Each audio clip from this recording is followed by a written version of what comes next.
The Israeli military and security officials expect the campaign against Hezbollah in Lebanon to continue well beyond any ceasefire with Iran, potentially for weeks after the guns stop firing on the Iranian front.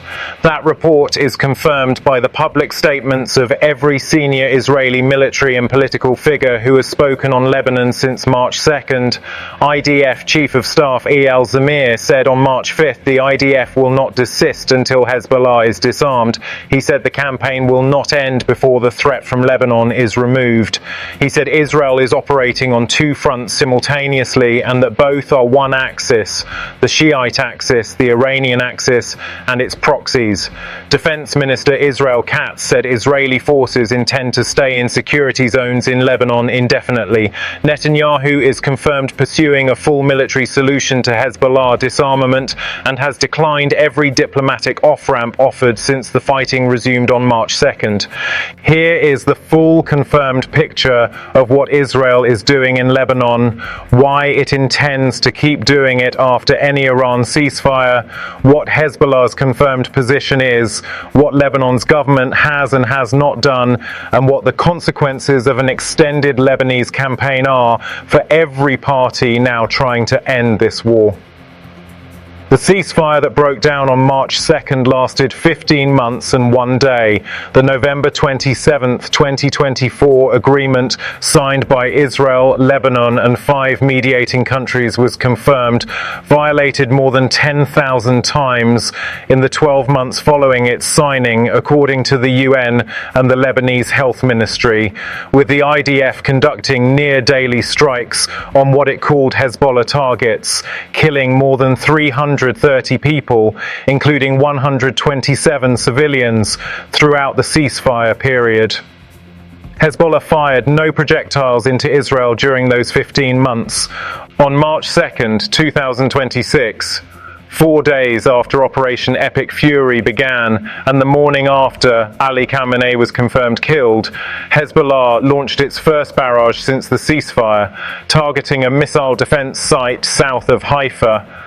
Hezbollah Secretary General Naim Qassem vowed to undertake the duty of confronting the aggression. Israel's Channel 12 reported the Israeli government had already approved a strike on Lebanon the previous night before any rockets were launched, and waited for Hezbollah's barrage to provide the confirmed trigger for a full-scale resumption. The scale of what Israel has done in Lebanon since March 2nd is specific and confirmed. By March 6th, the IDF claimed to have struck over 500 Hezbollah targets throughout Lebanon and conducted 26 waves of airstrikes on Dahia alone, the densely populated southern Beirut suburb that serves as Hezbollah's organizational and financial headquarters. The IDF called up more than 100,000 reservists.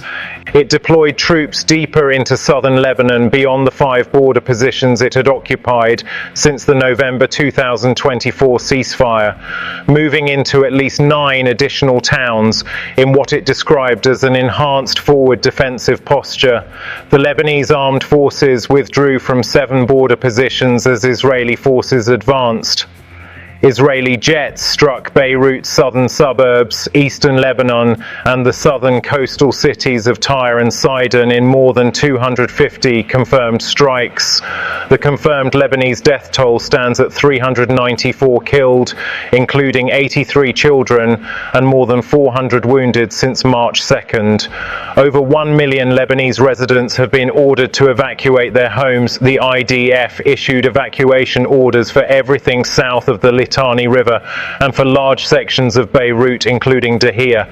Hezbollah's confirmed position on the campaign is defiant but strategically constrained. Qassem reframed Hezbollah's March 2nd attack as purely a nationalistic act of self-defense rather than assistance to Iran, a framing analysts from the Foundation for Defense of Democracies confirmed was driven by Hezbollah's assessment that admitting it entered the war for Iran's sake would generate catastrophic domestic backlash. Qassem said Hezbollah would not surrender, no matter the sacrifices, and insisted its response was not connected to any other battle and constituted retaliation for 15 months of ceasefire violations. The IRGC's aerospace force, which had an operational headquarters in Beirut's southern suburbs, was confirmed struck by Israel. 5 senior IRGC Quds Force commanders were killed in a hotel room in Beirut. Iran's Lebanese military advisors, dozens of IRGC officers who had been directing Hezbollah operations, departed Beirut in the days following Lebanon's March 5th order to arrest and deport any IRGC personnel on its soil. Hezbollah is losing its Iranian command infrastructure in Lebanon in real time, while simultaneously fighting the most intense Israeli air campaign it has faced since 2006. Lebanon's government response is confirmed unprecedented and confirmed incomplete. On March 2nd, Prime Minister Nawaf Salam declared Hezbollah's military activity illegal and ordered the Lebanese armed forces to prevent rocket fire into Israel and arrest anyone trying to do so. On March 5th, Beirut ordered the detention and deportation of all IRGC personnel in Lebanon. Both decisions are confirmed firsts in Lebanese political history, a government explicitly banning Hezbollah military operations and ordering the arrest of its Iranian sponsors simultaneously. Neither decision has been fully implemented. The Lebanese Armed Forces commander objected to the army directly confronting Hezbollah during the March 2nd cabinet session. The arrests have not been systematically carried out. The IRGC officers departed voluntarily rather than being detained. Lebanon's government has made the most significant institutional statements against Hezbollah in the group's 40-year history. It has not yet converted those statements into operational enforcement.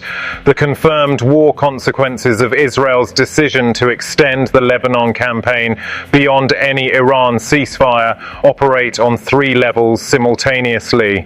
Militarily, it means Israel intends to use the window created by Iran's confirmed military degradation, destroyed air defenses, eliminated missile launchers, degraded Quds Force command structure, to permanently alter Hezbollah's strategic capacity before Iranian resupply and reconstruction becomes possible. RAND analyst Shira Efron confirmed the thinking. Israel is coming in and clearing what remains of Hezbollah, and this will help boost the Lebanese government's strength. Yoav Limor, military analyst for Israel Hayom, wrote that Israel cannot completely dismantle Hezbollah, but is trying to weaken it in a way that removes the threat from the northern border and delays its rehabilitation for a long time. That objective, delay and degrade rather than eliminate, defines the realistic scope of the extended campaign.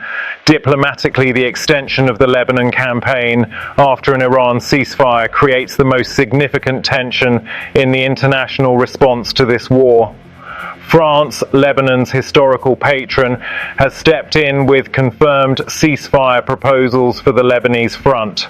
Macron called both Trump and Netanyahu. The Charles de Gaulle is positioned in the eastern Mediterranean, specifically covering Lebanese and Cypriot airspace. A ceasefire with Iran that does not address Lebanon leaves France's carrier in proximity to an active Israeli ground and air campaign against a country France has historical treaty obligations toward.